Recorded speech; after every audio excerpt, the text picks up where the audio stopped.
Next up we have another short arcade game with thunder in the title, it's Thunder Cross. This is another game I'd never heard of until I downloaded the Konami Arcade Classics Anniversary Collection. Far in the future, as the Blue Thunder M45, I have to defend the planet Hamiamu 4 from the military force Black Impulse. There's also the Red Thunder M24, but that's for the second player, so it won't be making an appearance. The first stage takes place in a ruined city. I start with two options hanging beside me and just some plain blue orbs firing small bullets, followed by large orange ones that drop a power up that turns my bullets into missiles. They wipe out with a new enemy that moves in a large wavy pattern and result in me gaining a third option. I approach a building with two moving turrets going up and down it, and taking them both out blows a hole in the building for me to pass through. There's more turrets in here, but they don't last with my current setup. Then on the way out I gain a fourth option. A large ship approaches me from behind, so I use a few of my bombs, the little baby, on it. As I pass underneath, it spits out a few missiles, but I avoid them before I destroy it. However, a new large orb passed by and snuck a shot in, killing me and losing all my power-ups. I next have to face three of the large ships at once, one coming in from behind and the other two from the front. The remains of some buildings now appear in the foreground to reduce the amount of space I have while I deal with these huge rockets. I end up dying again when I just barely fail to destroy the last one on time. I get these new ships about my size that fire a single bullet each and one gets me, but I have unlimited continues so it's fine. It's around here I face a sort of mini-boss. I really wish I knew the names of these things. It shoots from 3 spots at once but can only be damaged in the middle. I take it out and get a lot of the same enemies again, just more. But then a massive ship taking up most of the screen appears. This is the first boss. It's got 7 guns on it, but I wipe those out in no time with my bombs, leading to the front section breaking off from the main ship. For this next one I take out the 2 guns at the front quickly. Can't do anything about that spread shot it has though. I just keep shooting its core though, and soon enough it goes down. That's stage 1 finished and I stop to refuel. For stage 2 I'm not sure where I am. I can assume that's the last stage city in the background, but then why is there green clouds both above and below me? Anyway, I get these new spinning ships that after trying to shoot me will turn and go back the way they came. There's also cannons on the ground. They were in the first stage but I didn't have the chance to point them out with everything else going on. Around this point rocks take up the top and bottom of the screen to close me in and give me less space.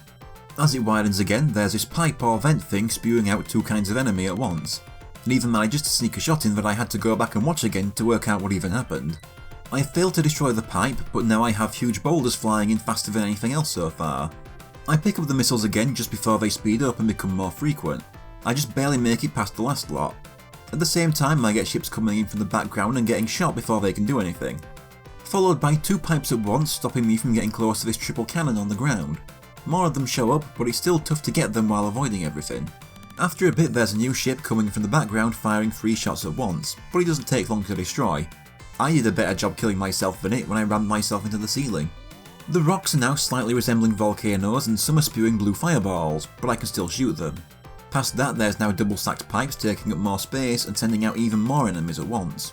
What follows is a load of returning stuff until I reach the boss, this domed thing moving along the ground that opens up and exposes its core to send smaller ships at me.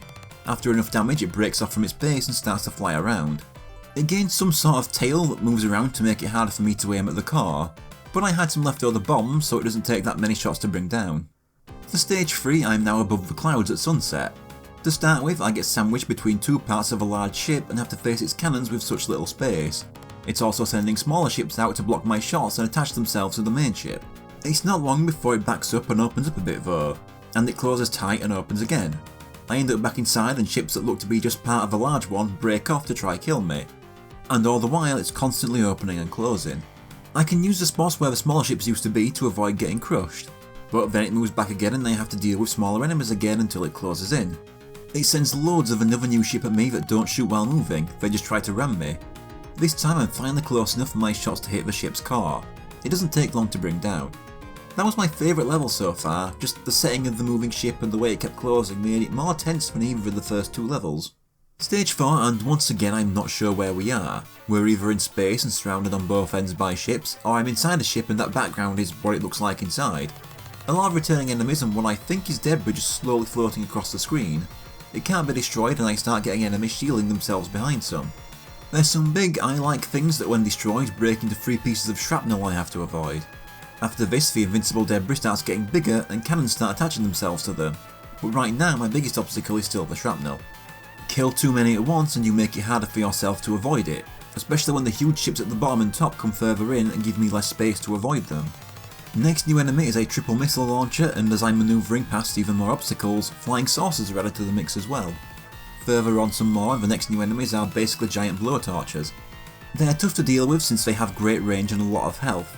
I end up dying a lot here as they place so many pairs opposite each other and I can only take one out, which still didn't leave me much space to get past the other. When I do get past them, the boss appears. This time it's another big ship but with extendable arms. It shoots from its core, but also the arms shoot many bullets from the claws every time they extend out. I have to shoot in the middle or use my replenished on-death bombs to bring it down. That one was fine, but the blowtorch section did annoy me a bit. Stage 5 has me inside a volcano. More returning stuff as usual, but now I get this little hopping cannon walking along the ground, and then comes the molten fireballs aiming right at me. Even the volcano is working for this army. Once I exit the cave, I get two of the larger ships coming in from the background, and then the terrain suddenly turns green as I've got to fly through cramped tunnels. There are rocks that rise up to create walls and I have to shoot them to lower them. Gotta be quick though because they'll come right back up. But at least at this point I'm able to take out the enemy spewing pipes with little trouble. I get one more big maze with loads of those walls before I'm back out. Thing is, I died and lost my missiles and now have to deal with billions of fireballs. It's a long stretch of them followed by some normal enemies, and I'm at the boss. It's a big octagonal ship with fire coming out all ends that generates the fireballs from before, and fire strings of slightly different looking fireballs. He very easily pins me in the corner and kills me, but I get back with bombs to finish it. I'm sure if an expert shoot 'em ups watched this, they'd have a meltdown at how shit I am. Stage 6, and we're definitely inside some kind of ship here. Right away I have a new enemy that shoots long laser beams in a straight line. There's also these big walking mechs that fire 4 homing missiles at once if I don't take them out quick enough. This level is also laid out a bit like a maze, with loads of walls everywhere for me to navigate. I die a lot here, especially with this mushroom robot that refuses to die and keeps jumping into me. And after I get 4 or 5 mechs at once followed by the narrowest tunnel in the game, I get these little spinning things piling in. I leave and I'm free from walls, but get rows of ships with drills coming in from behind. If you don't take them out before they reach the other end of the screen, they'll turn around. Then it's into more walls with these huge things taking up entire gaps I need to pass through, throwing missiles everywhere. Once I'm past them, there's a load of floating falls with mechs everywhere. Through even more maze, and my next new enemy is a spinning thing firing bouncy bullets through the tunnels. These bullets can take my own shots, making it harder for me to hit the ships. The boss shows up after this, a giant spiked ball that splits open 4 ways to fire a stream of missiles at me. It can only be damaged by hitting its centre when it opens up. After enough hits, the 2 front sections are destroyed and it responds by firing a load of lasers everywhere. It also still fires missiles too. Getting killed refills my bombs and I take it down. So now the 7th and final stage, where we're entering the Black Impulse's main ship. After a few waves of old enemies, the first new ones are these flying mech suits. They're pretty slow so they're easy to deal with. A minute or so of these and I'm heading deeper into the ship. As I try to avoid smashing into the scenery, a new jumping enemy starts coming in from behind. After a while we get the first instance in the game of the screen moving any way other than right as it moves down a bit. But it starts moving right again and we can add missiles hopping on springs to the enemy list. Then it's down once more and right again, passing over what looks like the leg of a giant AT-AT. What follows is a stretch moving up before squeezing through the tiniest of gaps. Through it I can finally confront the final boss, a gigantic red mech that's as tall as the screen. It shoots lasers out of its eyes, missiles from its chest, a spread shot that, if the orbs are shot, explode into loads of bullets that scatter everywhere, and then there's a spread of purple orbs that can't be destroyed. It's only damaged when shot in the torso when it opens. This boss is also the first time in the game that the amount of bullets on screen can cause slowdown. Just to be fair to the game, I decided not to use any of my bombs, and I think I did well for a first try. I didn't die that much before I brought it down and finished the game. I get an ending text scroll saying that the Black Impulse were defeated and their plans to conquer the galaxy ruined. The threat to mankind had been averted, and then we get the credits. I liked Thundercross. So far it's my favourite shmup of the, 3 or 4 I've covered so far? But it just slightly edged out Prehistoric Isle. It just barely was more fun to me and didn't have any slight annoyances like Eco Fighters had. I think I just haven't played a shmup that I've fallen in love with yet, but this was still good and one day I'd like to check out its sequel.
We're finishing off another series of 2 games with Thundercross 2, the first game having been done exactly 20 episodes ago. For whatever reason, this game never got any kind of re-release until the Arcade Archives version in 2021 that I'm using. It's set 3 years after the original game. The defeated Black Impulse Empire are back, but the Blue Thunder M45 and Red Thunder M24 ships used to defeat them last time have been further upgraded in preparation for this counter-attack. The first stage takes place over this empty ocean. It starts with my crappy default shot against the standard slow-moving orbs, the wavy patterned ones, and the enemies that move in a circle. It's not long before I pick up 2 options at the same time to triple my firepower. After a huge wave of orbs of different movement patterns, I learn I can't get too used to hanging at the left edge of the screen, as 3 big ships coming from there almost hitting me. Once they get far enough, they'll shoot a 3-way spread. While fighting them, one enemy drops a speed boosting item. Soon after, another drops a power-up capsule that changes letter every few seconds. I end up with B, which has me firing these spinning blades that continue after hitting an enemy by bouncing off them. As I deal with all these missiles flying in from the background, I get a third option. Then some larger ships from the top left corner shooting downwards at me. The next power-up I grab is marked N, turning my shots into big, fast bullets. A large green ship with 4 laser cannons shows up, but the weapons I built up take it out in no time. I then get my 4th option. A new kind of ship appears, but they don't last a second before I take them out. But it all comes to an end when I get the flame weapon. This reduces my firepower to just the ship, while my options become huge and shoot big flames on their own after a certain amount of time. The change-up distracts me and has me let an enemy crash right into me. Then I die right away just as my blinking stops when some orbs circle into me. After a wave of these spinning green ships, I get one of my options back in time for the boss. The actual ship part of this thing can't be damaged, it's the green orb at the end of the tail. So I have to bait the slow-moving ship around the screen so that I have the space on the left side to keep hitting the orb. Once the orb and tail are destroyed, the ship's dome opens up to reveal its core, that yellow jewel.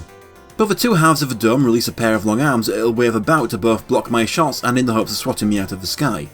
And with my 1 option and default gun, this will take many circlings, especially after I get hit and lose the option too. And just to make things a bit more complicated, it will also release a small green ship to follow me in the hopes of making me crash trying to avoid it. But eventually I blast out that jewel, which escapes, and I land to refuel, marking the end of the level. Stage 2 has me inside a giant mechanical fortress that still has a rock ceiling. Here I have turrets firing a 3-way shot and fireballs coming out of nowhere. At the start I have 2 routes I can take through this level. I go up for the rocky route. There's this spinning thing that looks like a power-up, so I slowly try inching backwards to grab it. It's not, and I die. These new ships with little brains inside appear and move in a diagonal pattern, followed by a bigger brainy ship that explodes into a spread shot when killed. While that last object that I killed myself on isn't a power-up itself, they do drop them when destroyed. I go through a tight rock tunnel and once out get an item marked V, which turns my shots into missiles. Now this is my favourite weapon power-up. Nothing like having a full set of 4 options and firing a 5-missile spread across most of the screen. A big ship appears that fires a 3-bullet spread and 2 waves of steam from the rotating cannons on its sides, and there are rocks falling from the ceiling. My current weapons take it out in no time though. I get these new worm-like ships as I lose all my weapons, not noticing the stalactite on the ceiling and driving right into it. At least I get the missile back right away. I get another option back, just as I get killed again. The lava falls come to an end and the paths rejoin. The yellow jewel returns to activate the next boss.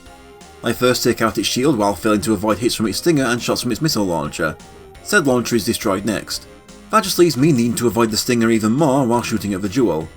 I die once, but the pattern is easy enough to learn and the mech is destroyed with the jewel fleeing again. Stage 3 has me out in space outside this massive fortress. I get really annoyed with this first wave of grey ships when I wipe them all out, except for the last one who just manages to get through between my shots and take me down with it. Bastard. As I go inside, there are little cannons on the floors and ceilings, followed by little walkers and these big green ships coming in from the background. I manoeuvre around everything and end up back outside. Then comes whatever these little things with the antennas are supposed to be. As I reach the next segment of the fortress, these pink mechs that rapid fire bullets show up while I'm also trying to blow open the door. Then once I get inside there are these pink barriers. Destroying one of the generators will get rid of it, but will also trigger a 5-bullet spread. But then I'm too busy trying to get a power-up that I don't notice the new green ships piling in through this tunnel and lose what I already have. Inside this tunnel is a big cricket robot thing that has a little laser gun connected to it. Even after taking it out, I have to keep shooting the husk to nudge it out of the tunnel. I end up back outside and get killed again by this pair of ships with cannons on their backs moving in a wavy pattern. I fight through these until I reach another door back inside, but this one wipes me out with the huge cannon in the centre. Once I deal with that, I'm back inside with... I don't even know what these hopping pink things are. They aren't exactly easy to kill with my current weapons, and so I just have to avoid several of them in a row. They don't kill me, but all the floor and ceiling cannons afterwards did. Then back outside to reach the next boss. It's a big 3-pronged ship. The middle prong has 2 lasers on the top and bottom, while the other 2 prongs have their own slightly bigger lasers. I blow up the tip of the middle prong and it reacts by opening up and stretching the other 2 out across the rest of the screen to give me less space to move. There's tiny little mushroom ships coming from everywhere to avoid, along with vertical lasers all over the place. I just have to keep moving back and forth to avoid them while shooting at the jewel in the middle to take it down. Stage 4 is apparently a waste factory. New green wavy things to take out, followed by the missiles from Super Metroid charging me at high speed.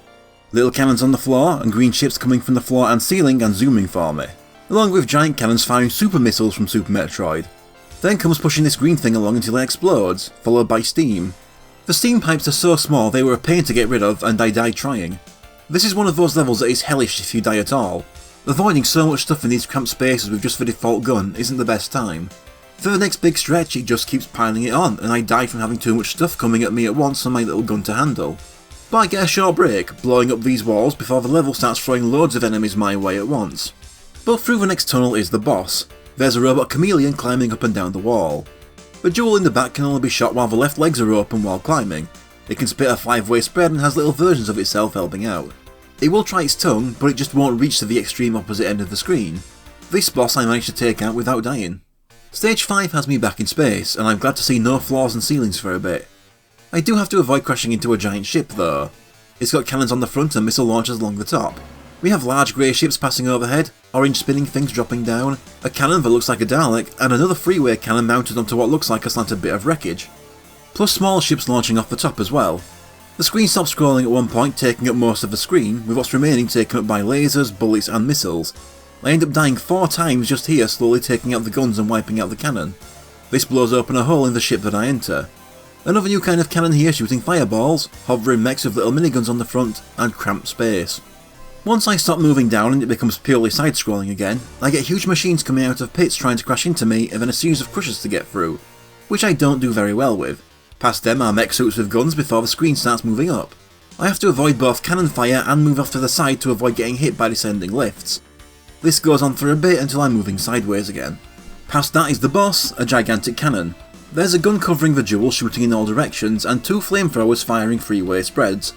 I'm lucky I built up 2 options and stronger shots because the gun goes insane, but I manage to take it down before it gets too overwhelming and I make a mistake. Stage 6 has me back in space inside some kind of asteroid. We have pink tanks going along the floor, new pink turrets and pink Xbox logos trying to crash into me. I finally get a new weapon here. A T gets me lasers that fire in both directions. It's good, but it's kind of blinding and distracting. Now from a wall bursts this thing firing lasers out of its pincers. It also spits something out, but my lasers deal with those before I can see what they are. Past that we have pink containers spitting out more ships before I end up outside taking on some more mech suits, but different ones than in the previous level. Now I'm taking out groups of enemies while avoiding the smaller asteroids moving around the screen. But then giant lasers start shooting in from off screen. And my fun is ruined when I accidentally pick up another flame power up. Luckily I survive long enough for it to run out without me dying. But then I pick up a similar big laser for my options that works the same way the flamethrower does, so I'm stressed out again waiting for it to run out. The next boss appears, this big ship. It has 2 streams of fireballs coming out the front, but they don't last long when the laser runs out and I hit it with all 5 big shots at once. Blowing up the flamethrowers has it start using that giant laser I've been avoiding though. I die, and losing that range when I have to hit this thing dead center while it's moving and there's a massive laser taking up so much space is quite difficult. It takes forever getting a little tiny shot in every now and then before it finally goes down. And that just leaves the final stage, flying down this trench. I'll save the rest of this level for a bit because I lose another continue here and it turns out that this game, despite you being able to input as many credits as you like, still has limited continues. Maybe the first game did, I don't know because if it did I'd never run out. But I don't like this. The fact that this was an arcade game and you could still lose the entire game's progress despite having already put more money in beforehand doesn't sit right with me. On the way back through, I can do the lower route to stage 2 at least. Instead of all rocky, this route stays mechanical. It even gets a few enemies exclusive to this route, like the giant spinning cyberworms. A lot of walls here, giving you some narrow space to fail to squeeze through. At the end is a blue ship made of 2 segments that separate to fire a big laser from the middle, along with the individual parts having lasers of their own. I prefer the rocky route because I find it easier to get through, meaning more continues for the rest of the game. I make it back to stage 7 but lose my last continue in around the same place. It's my 3rd try that's a successful one. I don't actually know how many continues I'm allowed, so I also don't know how many I have left. More new mechs walking along the floor, turrets spewing out enemies, and cannons firing laser balls. And then there's the true hazard of this stage, huge walls coming out from the floors and ceilings inches from my face. Now I've said before on this channel that this genre of game is not one I have that much experience with, but I will say that from the little experience I do have, I haven't been very fond of this kind of level, the overly cramped one. The only time I really enjoyed something close to it was that stage in the first Thundercross, where the entire level was the boss surrounding me. That one was fun. But here, the very cramped space mixed with the surprise fuck you wall unlimited continues, especially at the end of the game, makes me more frustrated than excited at the challenge. And all that was there to fill space because there isn't much else left to say about the game. I end up in this dark space and fight this mini planet thing. It fires off 3 sets of foaming missiles each from the top and bottom, and enough damage will break off chunks of it that I will also have to avoid. Both these missiles are slow enough and easy to move around that I can shoot them down. I take it out and the level continues. I have another set of tunnels to get through filled with mech gunners and more surprise walls and the rest of the level's regular enemies. The boss music starts as these diamonds fly on screen, resulting in a death thanks to this one stubborn mech following me for so long. I reach the ship's core and the yellow jewel flies in one last time. It sends out 3 orbs that bounce around the screen. There are also 2 cannons that fire huge lasers that bounce off the floor and ceiling too. But even with so little weaponry, I decide fuck it and fly right up against that core and keep shooting. I get so lucky that I wipe it out in no time. The ending is just a boss roll call followed by the credits. I'd put Thundercross 2 at a similar level of quality as the first game, but I did like the first game more in the end. That little bit of complaining I had during the final level was what did it. The limited continues wound me up, and even apart from that, I still found the first game a little more memorable. Still a good game, just that I preferred the first. This also marks my 7th completed series on this channel, and also the 7th series that was just 2 games. A couple enjoyable games that are around the same quality. It's not quite the praise I've given a couple, but it's still better than the 1 good, 1 bad other series have had, or even the dreaded 1 just okay, 1 bad others have had. It came out overall good in the end.